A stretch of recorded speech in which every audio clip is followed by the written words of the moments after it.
আমি বর্তমান রয়েছি উত্তরাখণ্ডে, আর উত্তরাখণ্ডের গ্রামে কিভাবে জল খাওয়া হয় তো দেখো। এই দেখতে পাচ্ছ, এটা হচ্ছে ঝর্ণার জল। এই যে ঝর্ণার জল, এটা উপর থেকেই আসছে জলটি। এবং দেখো জলটি এরকম ভেসে ভেসে ভেসে একটা পাইপ এখানে রেখে দেওয়া হয়েছে, কিন্তু এই জলই এখানে খাওয়া হয়। আর দেখতেই পাচ্ছ ভগবান এখানে বসে রয়েছেন, কত ঠাকুরকে এখানে রাখা হয়েছে, মা দুর্গা।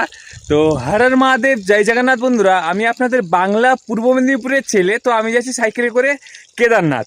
তো আজকে হচ্ছে 47তম দিন। তো বর্তমানে আমি রয়েছি উত্তরাখণ্ডের পাহাড়ি এলাকায়। বর্তমানে আমি আসলে যাচ্ছি এই পাহাড়ি এলাকায় নিমকরলি বাবা, তোমরা হয়তো সকলেই জানো। তো ওনার কাছে যাচ্ছি, এবং সেখান থেকে বদ্রীনাথ প্রথম যাব, তারপরে কেদারনাথ যাব। প্রায় 3 দিন হয়ে গেল আমরা কিন্তু হাঁটছি, মানে মিনিমাম 30-35 কিলোমিটার 3 দিনে আমরা কভার করতে পেরেছি। কারণ পুরো মানে স্ট্রেট রাস্তা, মানে উপরে, সব উপরে, ঠিক আছে। শুধু পাহাড় উঠতে হচ্ছে, অনেক কষ্ট হচ্ছে। তো এখানে ভাবলাম একটু জল নিই। এই জলই এখানে কিন্তু খাওয়া হয়, অনেক সুন্দর, অনেক টেস্টি জল, আর অনেক ঠান্ডা জল। সত্যি বলছি, এই জলের ব্যাপারই আলাদা। তোমরা হয়তো ভাববে এটা নোংরা জল, একদম না।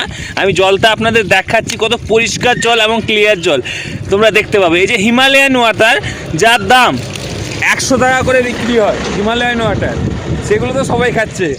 কিন্তু অরিজিনাল হিমালয় থেকে পুরো ডাইরেক্ট, মানে তো হিমালয় পর্বতমালা ডাইরেক্ট জল আমরা কিন্তু খাচ্ছি। দেখি কেমন লাগে।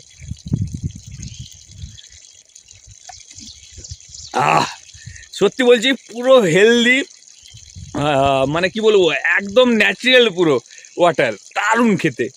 আর এখানে যে বিসলারি জল নিয়ে আমি খাবো, এক তো ডুপ্লিকেট কোম্পানি, দ্বিতীয়ত এখানে যে জল পাওয়া যায় 500 গ্রাম জলের দাম হচ্ছে 30 টাকা।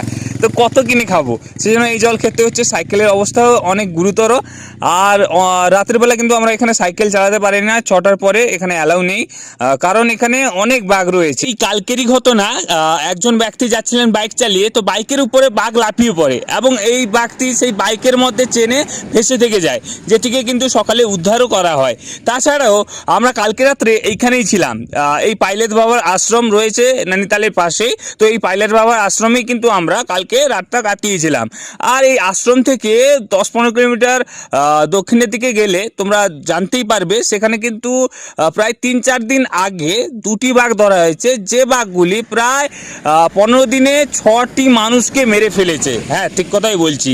আর এই যে পাইলট বাবা আশ্রমে দেখতে পেলাম ভারত মাতার কত সুন্দর মন্দির। কালকে রাত্রে কিন্তু আমরা এইখানেই সাইকেল রেখে দিয়ে আরাম করে এখানে ঘুমিয়েছিলাম। আর মহাদেবের দর্শন করুন, আপনাদের কেমন লাগছে নিশ্চয়ই কমেন্ট করে জানাবেন। এটি কিন্তু মন্দিরের নিচে, অর্থাৎ পাহাড়ের পাশেই কিন্তু। আর এই যে সাইট সিনগুলি দেখলে আপনারা কিন্তু মুগ্ধ হয়ে যাবেন।